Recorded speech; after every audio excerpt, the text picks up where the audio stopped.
ነገር ግን ጥቃቱ በዚያ አላበቃም ነበር። በቅርብ ርቀት ላይ ስታዲየም አካባቢ አራተኛው ወንጀለኛ ሌላ ፈንጂ ለማፈንዳት በሚሞክርበት ጊዜ በፖሊስ ቁጥጥር ስር ዋለ።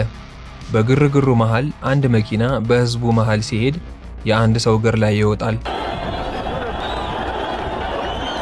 ሰልፈኞቹም ድንጋይ በመወርወር መኪናውን ለማስቆምና ተጎጂውን ለመርዳት ይሞክራሉ። ጥቃቱ ካለፈ ወዲያ ጠቅላይ ሚኒስቴሩ ሰላም እንደሆኑና ህዝቡ እንዲረጋጋ ከቤተ መንግስት ሆነው መግለጫ ሰጡ።